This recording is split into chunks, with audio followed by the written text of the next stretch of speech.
SnowTracks is sponsored by Polaris, Think Outside, Yamaha, revs your heart, FXR Racing, celebrating 25 years of speed, and by iPone Lubricants, exclusively distributed by Parts Canada.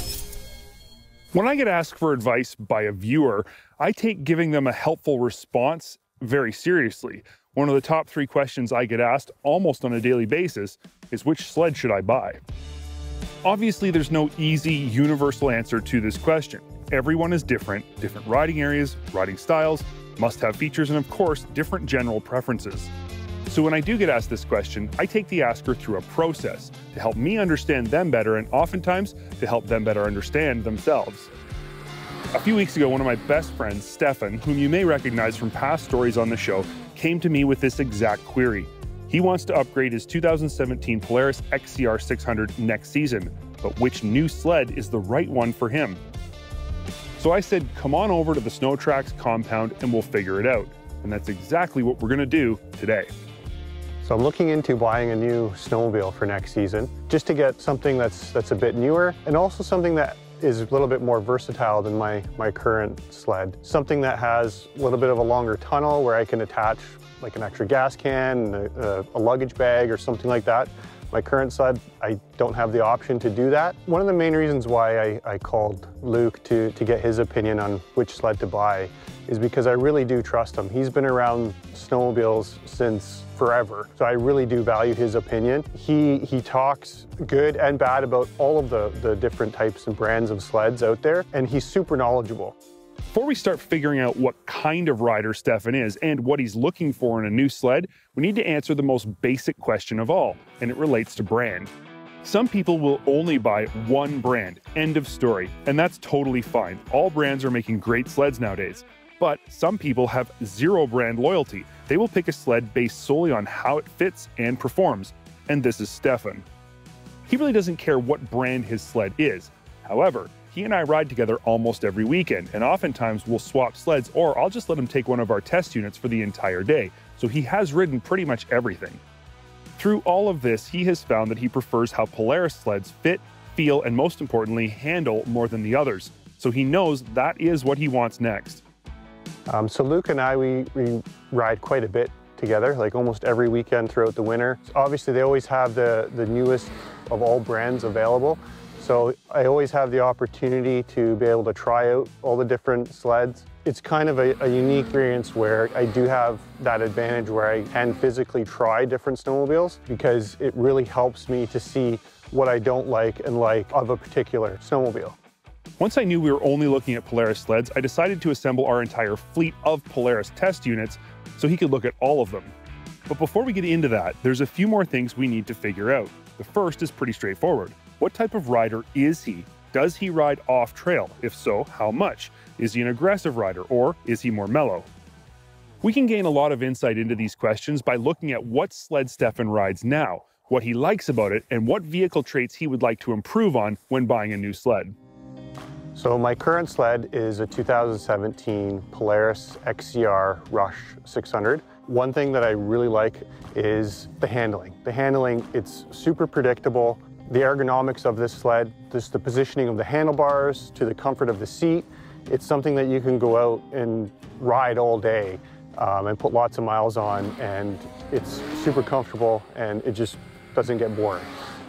So basically in a new sled, what I'm looking for, preferably to have one that has a bit of a longer tunnel, again, just to be able to add, storage bags, fuel tanks, that type of thing. Something that handles a little bit better, performs better on the back end without compromising the precise handling of the front end. Super curious to see how the 650 motor works in the Polaris. Right now my sled's a 600, which I absolutely love. So I'm just curious just to see how much better, if it's better, than my current sled. Through all of this, we can determine that an Assault probably isn't the right sled for Stefan. He rarely, if ever, rides off trail, so a 144 or 146-inch skid isn't going to do him any good.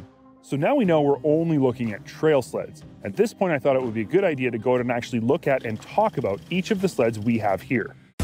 SnowTracks is brought to you by the regions of Quebec by the sea. Discover our ride ideas. Okay, so I wanted to go through all the sleds that we have here and just kind of talk about them one at a time. And how did you feel about this one? You and I rode it already, you know about it. How did you feel on it? Really, really fun sled to ride. The 850 motor obviously is a lot bigger than my 600, so that's the biggest difference that you notice right away, just having that extra horsepower underneath you. But the one thing that I didn't really like that I noticed in comparison to mine is just the handlebar positioning. The ergonomics of the handlebars is a little bit different. They're it's a little bit more forward. In terms of like ride quality, did you feel that the XC gave you better ride quality than your current sled? You know what, I would say it's very similar, especially in the front end. One thing that I wasn't sure of, because it's a bit of a longer tunnel than mine, I thought that maybe that would affect the handling, but you know what, it really wasn't that noticeable. So this is a 2021 XCR, which means it's not in the same Pro Ride chassis as yours has. This is a full tunnel.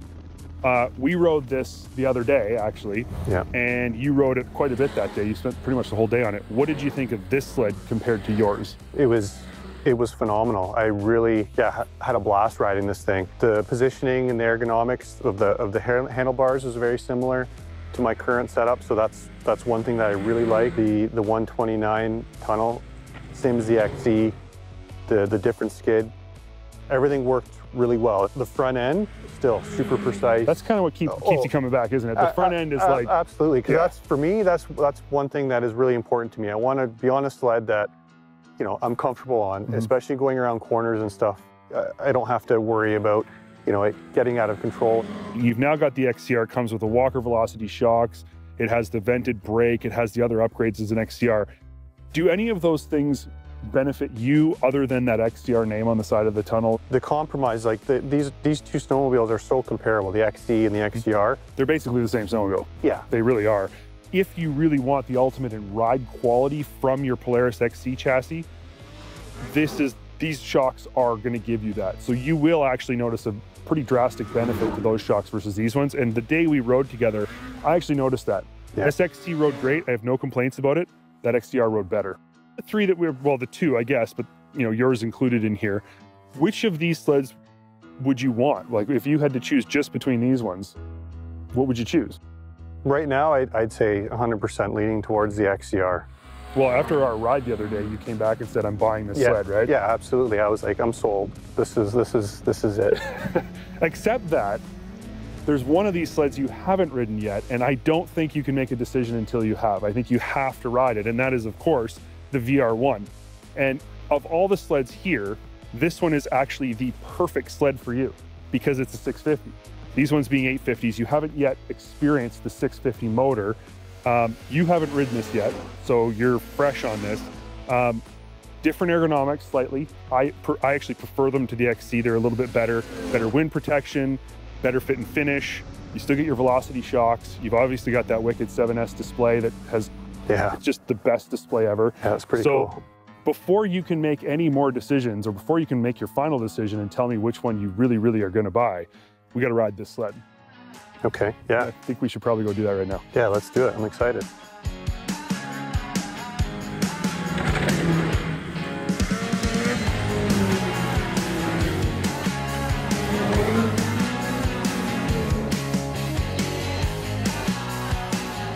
So that was pretty telling, wasn't it? Yeah. To switch back and forth directly like that. I don't know, man. I mean, I have always loved this chassis, this platform a lot, and this has been my favorite sled. But after doing that, that is better in every way. Yeah, I'd have to agree for sure. Yeah, it was great being able to switch back and forth like that. It really, really be able to get the feel of the differences between the two. I would definitely pick the VR1 for sure. The handling was still spot on, but it just seemed like lighter up front. It's like a lazy man snowmobile. Yeah. It goes around a corner faster, but you have to put less effort in to do it. That's right. So you just kind of sit there and go fast, where on this you got to work. Now this is still amazing. Oh yeah. But that's just that much better. So, you know, if you had to pick 650, 850, what do you think you'd pick? You know what? I'm really impressed with the 650 motor. Yeah. You know, it's quite a bit more power than my 600. Between the two, I think for sure I'd pick the 650. It's like super snappy, still lots of power. You get all the benefits of the Walker Velocity shocks. You get the 7S display, under seat storage. You get the easily integrated 2-up seat because you got kids, and that's going to be valuable, and a lot of benefits to that sled. And I knew all along that once you rode them back to back, you weren't going to be able to get off that. I knew it. I know. I didn't want to switch back with you. So the question remains. The only question that needs to be answered now is, what are you going to do? You know what? It's going to be this sled for sure. Yeah. Yeah. Yeah. It's going to just come down to picking the right color. I think that's the sexiest color there is, so you might not have to look too far. All right, man, well, let's head back. All right. Yeah, thanks, Luke. Trail Tech is sponsored by Princess Auto. Make it work.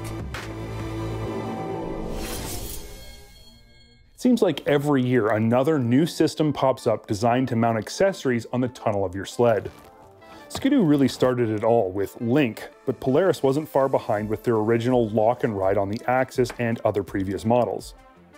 All the systems currently on the market have their own highs and lows, and after looking at them all, Kympex decided they could do it better. So they designed the Kympex Connect accessory attachment system. This is a universal system with mounting options for every brand and almost every chassis.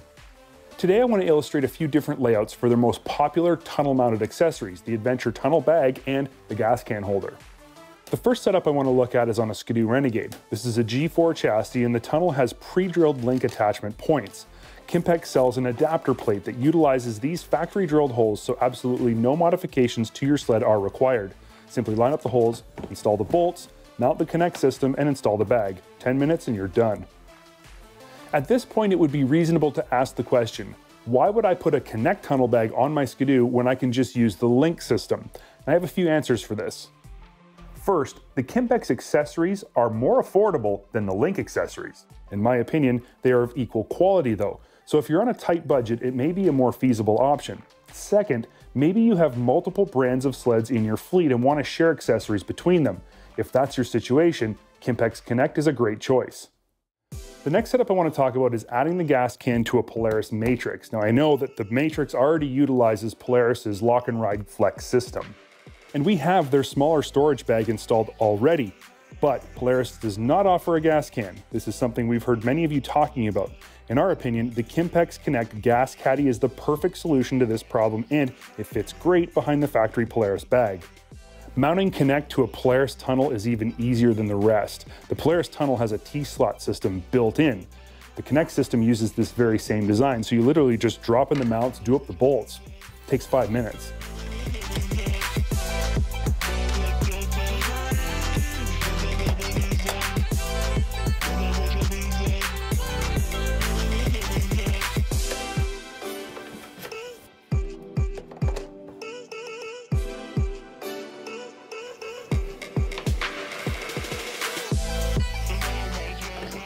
The Connect gas can system is pretty cool. Instead of coming up with their own can, Kympex simply designed a system that utilizes the popular and proven RotoPax and FuelPax containers.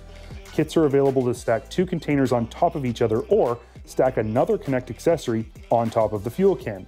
The combinations are definitely plentiful. Speaking of plentiful combinations, the third setup I want to illustrate is a complete Connect solution. Yes, Polaris offers tunnel-mounted accessories for their Axis chassis, but in my opinion, the way they mount isn't simple or convenient, and again, there's no gas can. For less than 500 bucks Canadian, you can mount both the gas tank holder and Adventure tunnel bag to your Axis and many previous Polaris chassis. This is an ultra low profile system that looks, feels, and works great and offers one feature the others don't. The Kympex Connect system is lockable with any standard padlock. This means you never have to worry about your tunnel bag or gas can going missing while you're having lunch. I personally think the Connect system is a great choice no matter what brand you ride. It's every bit as functional and easy to use as the rest of them, it just fits more models and it costs less, which in my opinion is a winning combination.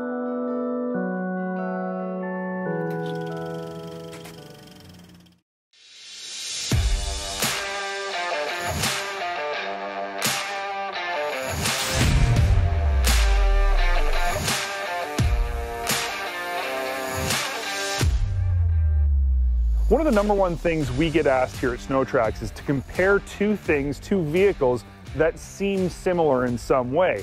Now, we've done a lot of that for you guys, comparing things that you've asked us to, But we've also compared some things that aren't very similar at all, like when we compared the Sidewinder to the Ski-Doo Ace 900 Turbo, or when we compared a timber sled to an Assault. Today we're doing it one more time. We have heard from our viewers over and over. They want to know, how does Polaris's new 650 stack up against other 600s, most notably Ski-Doo's 600R? So the 600 class is really the meat and potatoes of the entire snowmobile industry.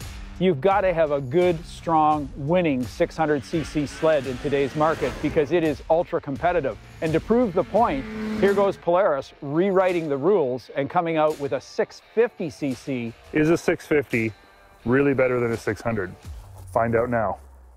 Look, the truth is this isn't a scientific experiment here. This is just something we're doing for fun in the afternoon on a beautiful day because we can and because we like doing this stuff. So to make things as fair as possible, we first need to talk about the sleds that we're riding. This Ski-Doo is a 600R Renegade. It has an Ice Ripper pre-studded track, and it's bone stock. There's no modifications made to this sled at all. And this is a new Polaris Matrix VR1 650 with a 129-inch track out back. It's an Ice Ripper. So the track length is slightly different, potentially giving the Ski-Doo a little bit of an advantage, but we will find out as we do these races. And the way we're gonna do them is very simple. Mark and I are each gonna pick a sled, we're gonna line up side by side, do a run, then we're gonna switch lanes on the same sled. That way we each get to try both sides of the lake. After we're done those two runs, we are going to switch sleds and do it again. That way each sled has had a run on both lanes with both drivers. It's the only fair way to make sure there's no weight advantage, there's no traction advantage. We are going to do 10-mile-an-hour roll-ons to make sure that traction off the line isn't a factor. Simply power and top speed on. Okay, Luke, enough talk. Let's go do this.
So far, I've noticed that whoever gives the drop has a slight advantage, but it hasn't seemed to matter. Even when I was on the Ski-Doo, which is the one with less horsepower, right? And I'm bigger way more than you.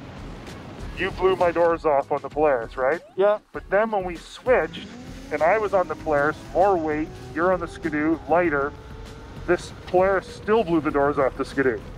I feel really good about being the light guy.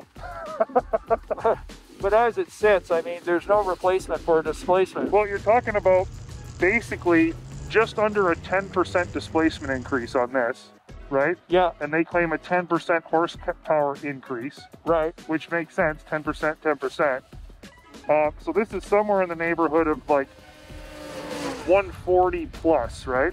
Well, I'd argue that it's maybe 140 is the most that it is. I think Right. it's probably 138 in that neighborhood.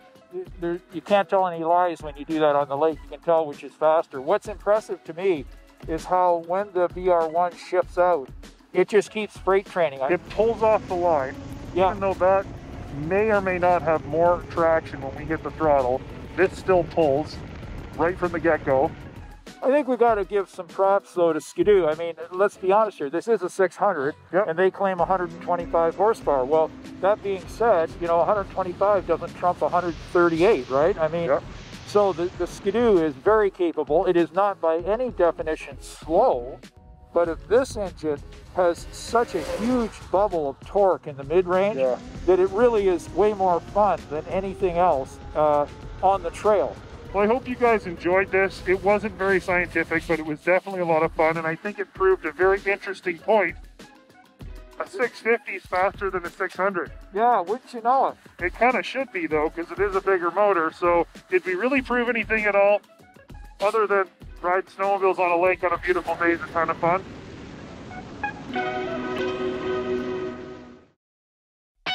SnowTracks has been sponsored by MBRP Performance Exhaust, built for the victory lap, and by Arctic Cat Snowmobiles.